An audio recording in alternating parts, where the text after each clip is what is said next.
Now what we're going to be doing is working on a half a sheet of 300-pound cold press watercolor paper, and this is the original photograph that I used to create the original drawing. The original painting I did was actually a 60 by 40, and this is a photograph of it, and this is the original photograph. So I have these two reference images. When I was working in a 60 by 40 format, is that of course I wasn't able to use the whole image, and there's so much empty wasted space around it. So how could I come up with a better composition? And to do that, my intention was to just focus on the image, just like that. And this is pretty close. And so now it's been, boy, many years since I actually did the 40 by, or the 60 by 40. So now what I'm going to do is do it again. Now I always have a tendency of liking the French ultramarine blue. That makes a nice little purple combination if I wanted to, but I'm thinking I'm going to go to the Winsor blue red shade. I'm going to give that a try. I have some quinacridone magenta there. My colors are a little dry. Whenever I start a painting, I usually like to add some fresh color into my wells, and I will do that in just a minute, probably, but I have quite a bit of color here. I'm using the Winsor & Newton quinacridone magenta, and I'm just taking some of that color, bringing it in.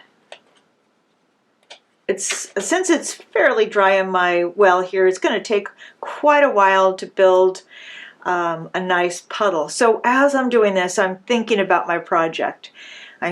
The old days, what I would be doing is wetting each individual petal, but what I'm thinking about here is how can I eliminate wasted time? Now, what I like to do is actually wet large areas now and then come back in with the background. But I don't want to go off into the background here because I might like to keep some blue. Here I could go into the lighter color. I think that probably for the purposes that would be the most beneficial for you is if I just stay within the lines there, because I know that you'll be curious on how to do that. So I can see here in this I'm going to work with this little photograph. I'm not blowing it up. I don't need to see the details, because actually when you work with something so small like that, it forces you to focus on the large simplified shapes. And then I can get down into seeing which petal's in front of the other as we get closer. So as I'm working on this, I'm going to focus on this flower first, then over here and here. At least that's my plan of approach. Now, for a lot of people, you may want to put the background in first because that helps you see your flower, but I'm not going to do that. This is just the way I like to approach things. Okay, this isn't much color. That's a lot of water that I just put in, and then I'll take my Winsor blue red shade, pop that in there. It's a nice purple, a very clean purple. Let's test that. That's very purple. That would make it interesting. You can see that the original one has more of that magenta in it. At least it gives me an idea of where I may go. I'm going to put the reference photos to the side, and I'm really not going to pay much attention to them. What they will help me with is to see that's going to be lighter, this is light, we have background colors here that are going to be darker. And for the stamens, okay, for those stamens, a lot of times people like to mask them. I'm not planning on doing that. If you really feel you have the need to do that, you can, but I'm going to just not do that because I think that it ends up creating a very harsh look. And I'm deciding, do I want to use my number 30? I've already grabbed it. Let's see, that's all fine. But I want to cover a larger area more quickly.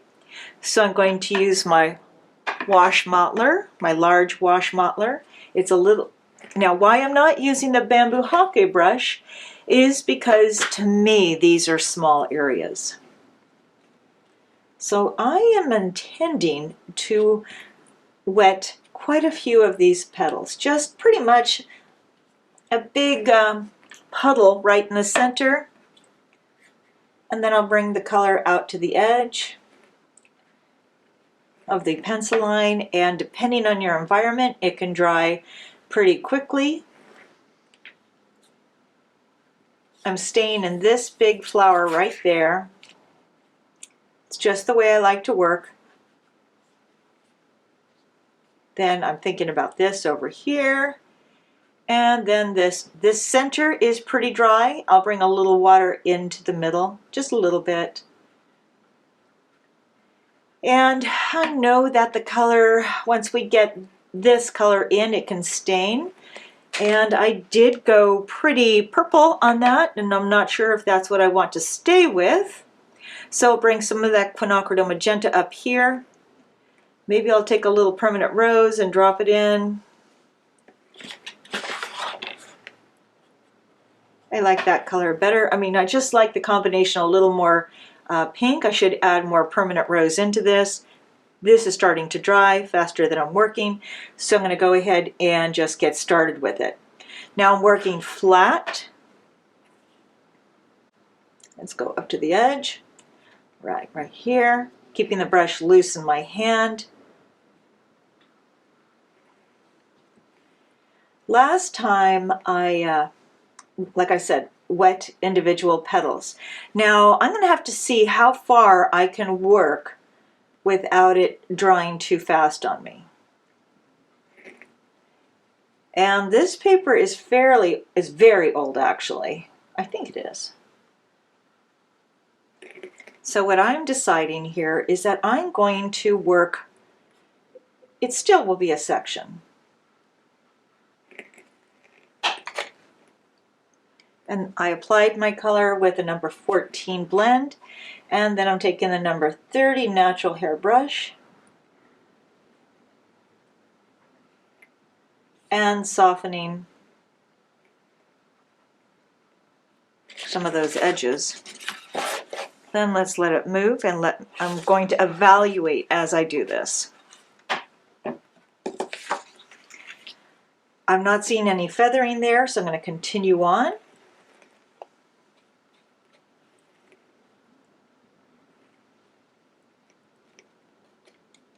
I should take the time to put some, what do we call that? Permanent rose is a little, it's broken and it's not very clean. But I am not going to worry about that. Thinking about swooping the petal in. And why I'm doing it this way is that I'm trying to unify as large of some areas as I can. This is still damp over here, so I'm going to work in that area. I'm trying to leave giant highlights.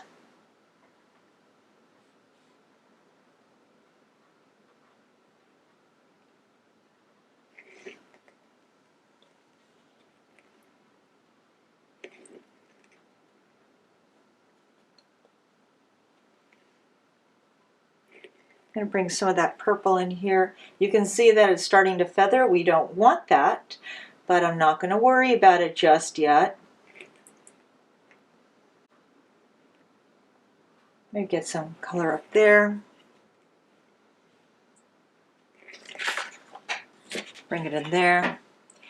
Take that number 30, soften a few of those edges so it doesn't feather as much. And we're going to call this our foundation.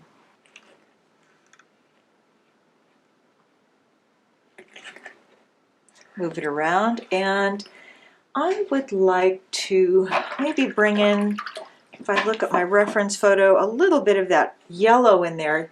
I think I might take Indian yellow along with some Hans yellow, because it would be very nice if I could make it work right in the center.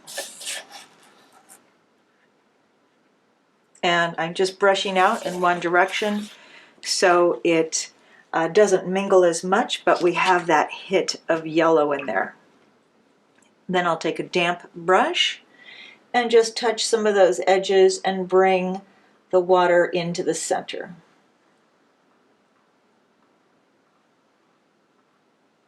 Just like that. Okay, now I'm happy with how this is looking right now. Great foundation. And to prevent it from blooming, I can always use a hair dryer, but if I use a hair dryer, it's going to flatten the color. And I think we're good for right now. I'm wondering, do I want to add more color? This is a little dangerous to do that. Let's go ahead and add just a tiny bit. I know I don't need to, but just couldn't help myself. And then let's move it around and let that dry.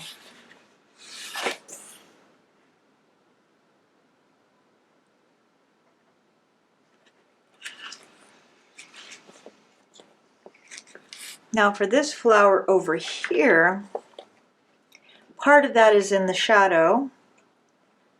So let's determine how far I'm coming out. This goes out. It'll be easier to look at our painting if you want, whichever one you want to look at.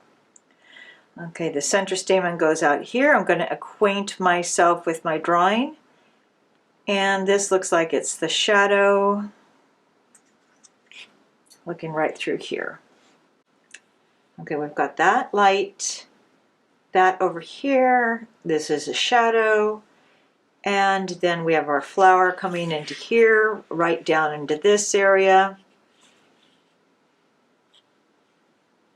I'm going to connect that line. And we have another flower that comes over here, a petal. And this is another bud back there. I'm not going to get too worried or concerned what goes where. I'm just going to go ahead and think about working with my values through here. Okay, so what I've done is just went around my flower to acquaint myself with it. All right. You could mask those stamens if you want, but I'm going to leave them alone. Get some water in the center. I'm not going to pay attention to any of our shadows. I'm working on my foundation.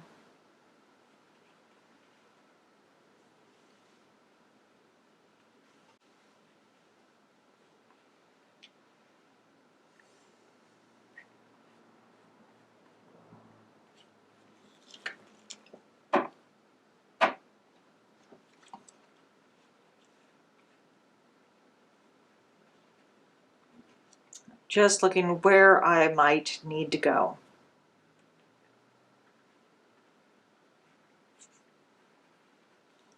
Okay, we have a nice amount of water in there. Let's take a look at that. If we can maybe see a little bit of a sheen in there.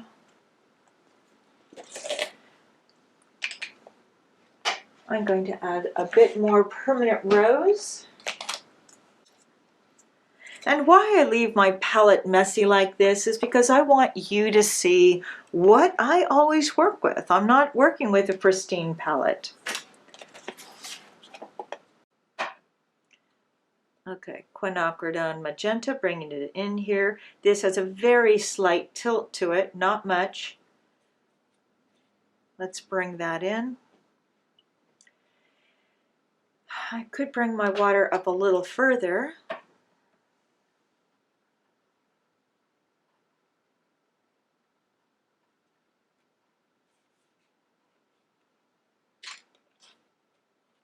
Okay, so you can see where I'm at. It's the same thing over here.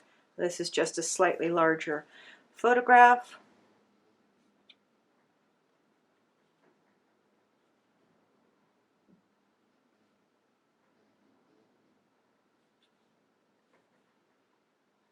I'm going to try to shape my petal just like that.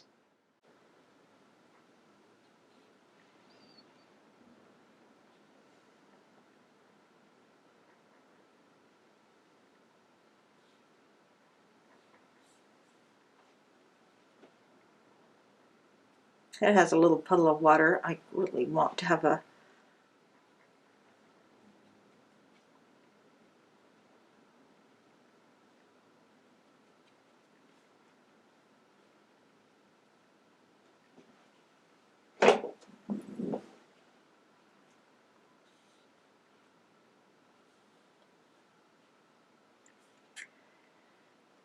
Now I know that's a lot of back and forth there, but I'm not too worried about that because I plan on moving my color around in just a second.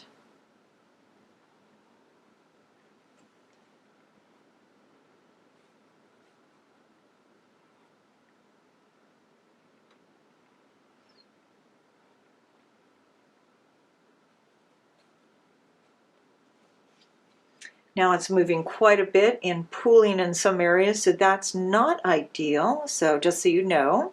But I'm not worried about it. I'm going to work with it in just a second. I'm acquainting myself. It doesn't have to be perfect. I don't care if it is exactly like my photograph. I'm trying to get the basic idea in.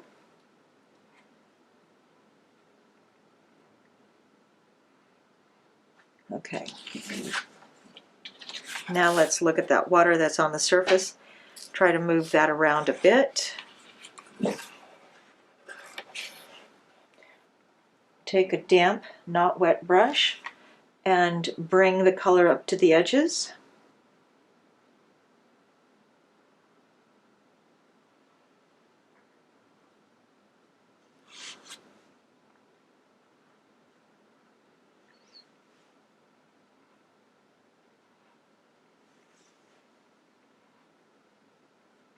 Okay, that's a very wet surface right there.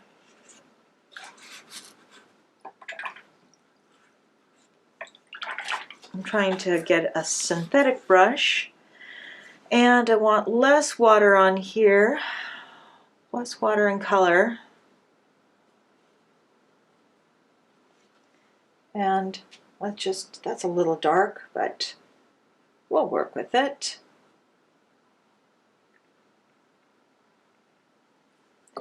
And since I put some of that yellow in the other one, I should think about putting it in over here. I'm going to try to lift that out a little bit.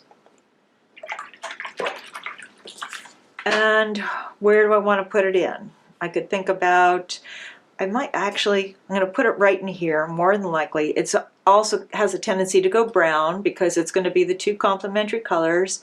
So I don't want to have as much water in there. Let's think about, we're just going to pop it in there. And let's move that around. I'm trying to avoid too many strokes. And let's let it move. Okay, so let's look at where we're working. Let's go ahead, wet some of these areas. I've got my pencil lines in here, which are going to help direct my eye of where I need to apply my stroke, which is going to be more diagonally. Now, since watercolor always dries lighter, this is just going to be our foundation. And I think I'd like this to be a bit darker.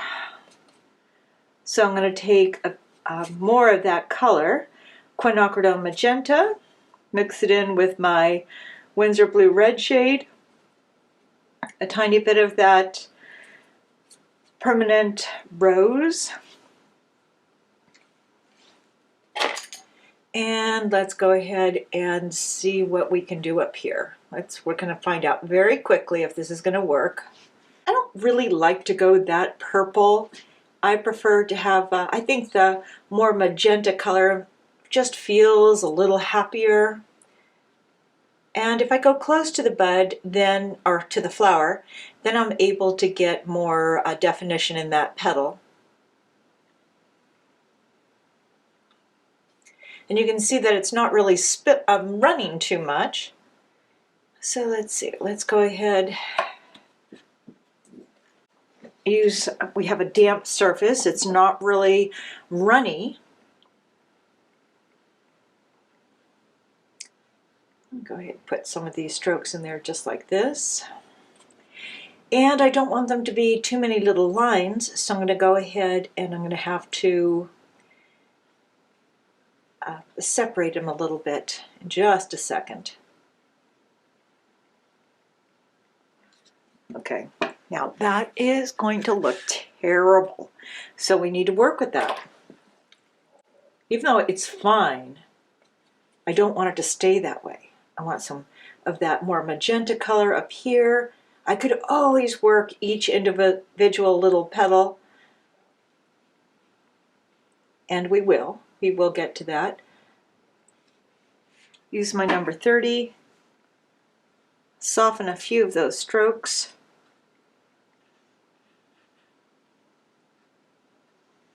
And if you've lost your highlight, you can lift a little bit more. And then let's tilt the paper so it can run, move, and soften. Okay, that's a pretty good foundation. And then let's think about bringing it down into this area. So I really wanted to retain some highlights up here. And I don't mind that little white area. I think that's kind of nice. I was going to fill that in. I do have a few other little white areas around here. So I'm going to just leave that alone. And, well, I can't help myself. I'm going to touch it. And then let's bring that color down into this area. Since it's so small, I think I can get away with just working wet on dry. A little bit. But then working wet on dry, it can appear pretty flat, which we don't necessarily want. And I can always use a little just clean water if I need to transition it. Just trying to fill in this little area right through there. We're not going to leave it this way, so it's fine that we're doing this right now. It'll help us find our flower. Then let's bring it down into this area here. I think I'd like to add some reds into it, but I was a little hesitant to do that right now.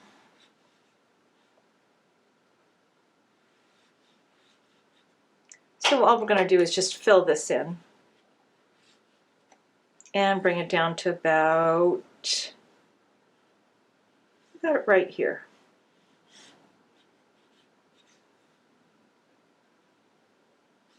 Okay, so now we do know where the flowers are going to be. These are going to be our buds. That highlight has just disappeared a bit too much, more than I'd like actually. So what I'm going to do is just take a damp brush, remove the excess water, and I prefer not to lift it out, but if I have to, that's what I'm going to do. I don't want the color to just stay like a little halo around here, but for right now, that's going to be fine. Okay, that's working. That's all right.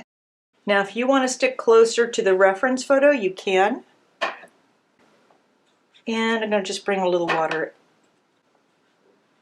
right in here. So we have a slightly lighter value.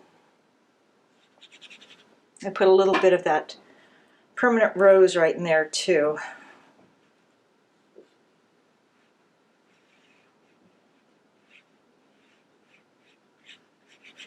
And just fill it in. Okay. All right, so we're building our foundation. We're getting our pieces together. Then we'll let that area dry. And then we could work on the buds, or I can start to separate our flowers. But I don't want to get too fussy or try to be too realistic there. I want to work the overall painting. And then for up here, let's not try to get too caught up in all those details.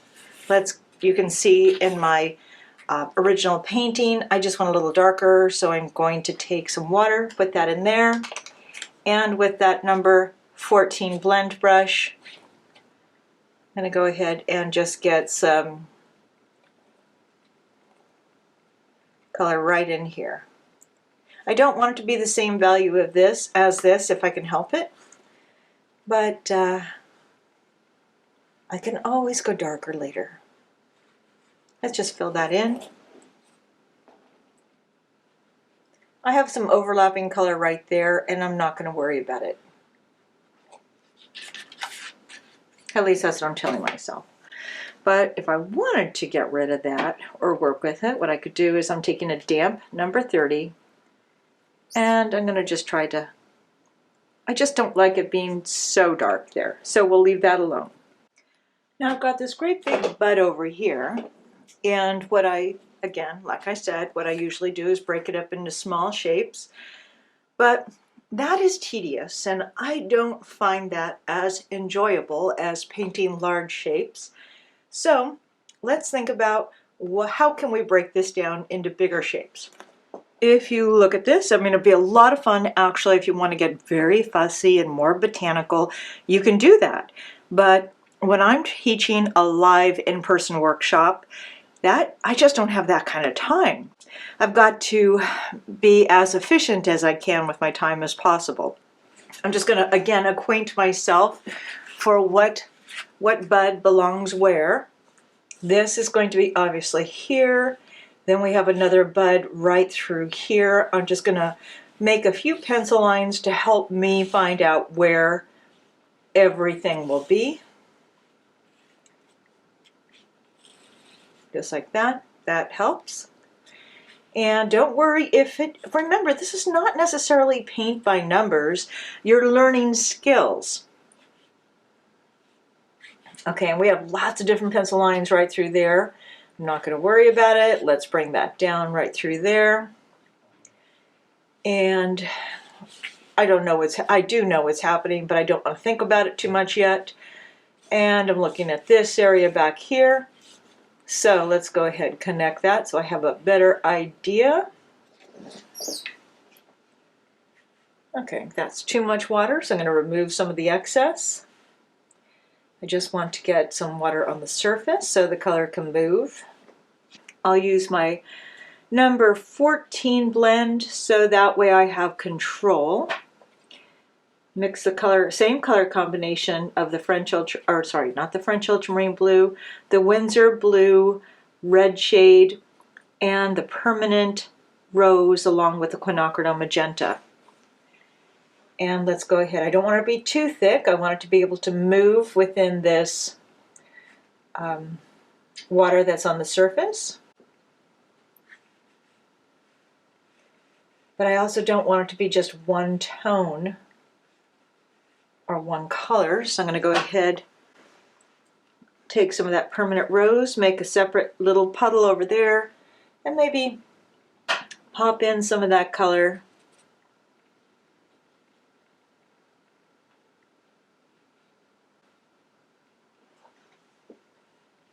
And then a little bit up here to the line. It's really easy to get caught in those little tiny details, and like I said, they can be a lot of fun too. It really depends whatever you like, whatever kind of process you like best. And those little white areas don't bother me. I think they're kind of neat, but I don't know if I'll keep them. Then I'm going to go ahead and move the color around. Then let's go ahead and continue that down into this area.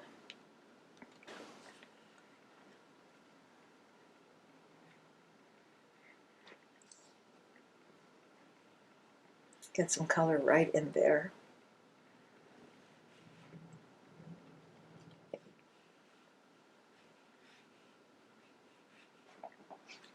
And do the same thing. Let's move that around a little bit. I don't want to leave too much, too big of a white area.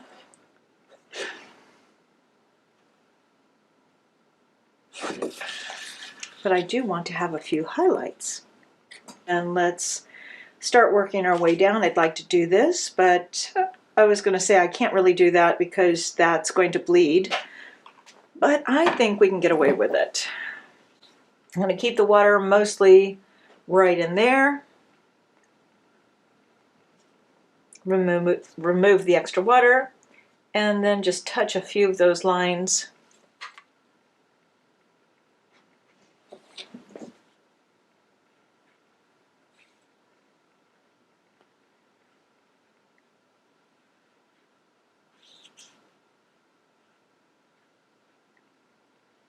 Okay, let's continue down. Now don't worry, you don't need to be exact. I'm thinking there's a space. I'm going to go ahead and just put some water in there. Then down into this area. I need to acquaint myself again what I'm going to do because we've got a few little buds. I'm going to work with that detail in just a minute. Let's see, this is going to go over here. Let's get acquainted. We've got this right up there, another bud there. This is right in here. How do I want to shape it? That's fine. Bring it down. It doesn't have to be exact. This is, if you get nothing else from what we're doing here, just know that you have freedom. Okay, let's go ahead and get some color right in here.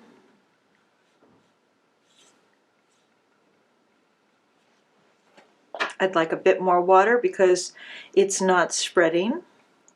I don't want it to spread too much, but if it doesn't spread at all, then we don't have any wonderful highlights.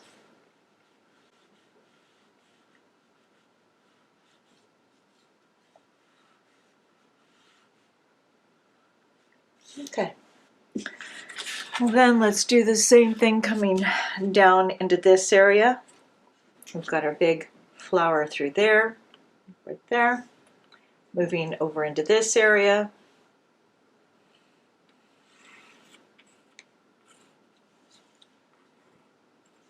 Let's go ahead, fill that in with just a little bit of water in the center.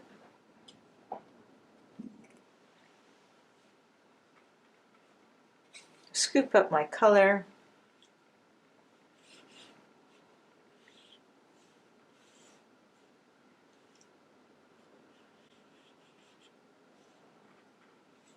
And then let's just get some color in there.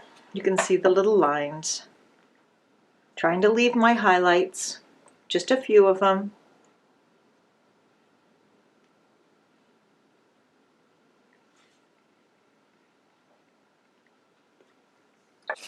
That might be too much white space, and just touch a few areas.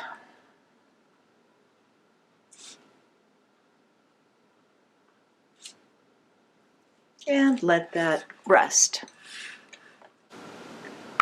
Let's go up into this area.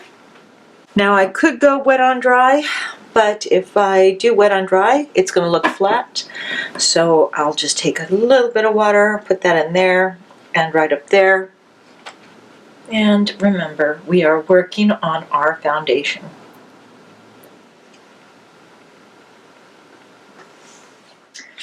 I'm just gonna, I thought about breaking it up, but I think I'm just gonna go and put a little bit of color in here and let it bleed.